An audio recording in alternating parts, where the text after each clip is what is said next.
EPFO नियमों में हुए बदलाव को लेकर एआईएमआईएम प्रमुख असदुद्दीन ओवैसी ने मोदी सरकार की आलोचना की है, जिस पर ईपीएफओ की तरफ से जवाब भी दिया गया है।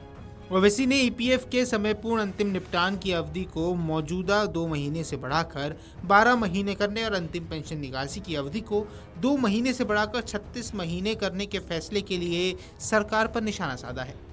दरअसल ईपीएफओ ने अपने उस नियम में बड़ा बदलाव किया है, जिसमें पहले कर्मचारी नौकरी छोड़ने के 2 महीने की समय सीमा में अपने पीएफ खाते से पूरे पैसे निकाल सकता था। नौकरी छोड़ने के बाद अब आप 2 महीने में पूरे पैसे नहीं निकाल पाएंगे, क्योंकि इस समय सीमा को अब 2 महीने से बढ़ाकर 12 महीने कर दिया गया है। वहीं अगर आप पेंशन यानी ईपीएस से पैसे निकालना चाहते हैं तो अब आपको 36 महीने इंतजार करना होगा।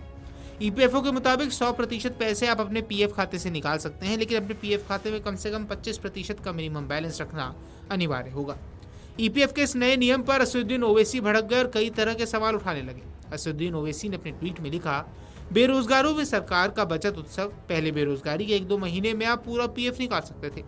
अब सरकार की दया से अपने ही पैसे निकालने के लिए 1 से 3 साल तक का इंतजार करना होगा। पीएफ का 25% जबरदस्ती 1 साल तक लो, मतलब बेरोजगारी में आपको 1 साल का इंतजार करना होगा और तब भी आप अपना पूरा पैसा नहीं निकाल सकते। ओवैसी ने अपने ट्वीट में आगे लिखा कि ईपीएफओ वैसे भी अपने पैसों का मालिक बना हुआ है। 54,658 करोड़ पीएफ अनक्लेम्ड पड़ा है। 25 से 35% पीएफ निकासी आवेदन रिजेक्ट हो जाते हैं। ओवैसी के इस ट्वीट पर ईपीएफओ ने भी अपना जवाब दिया है। ईपीएफओ ने बताया कि नौकरी छूटने पर ईपीएफ निकालने के लिए 2 महीने की जगह 12 महीने क्यों किया गया। ईपीएफओ ने सोशल मीडिया के जरिए नौकरी छूटने पर ईपीएफ निकालने के लिए 2 महीने की जगह 12 महीने करने से होने वाले फायदे के बारे में बताते हुए कहा कि नौकरी छूटने के तुरंत बाद लाभार्थी 75% अमाउंट तुरंत निकाल सकता है। 12 महीने तक बेरोजगार रहने पर बाकी 25% भी निकाल सकता है। 2 महीने में पूर्ण राशि निकालने से 3 महीने के बाद दूसरी नौकरी लग जाने से सर्विस कॉन्टिन्यूस नहीं मानी जाती है और वो पेंशन पात्र नहीं होता है, क्योंकि पेंशन के लिए 10 वर्ष कॉन्टिन्यूस नौकरी जरूरी है।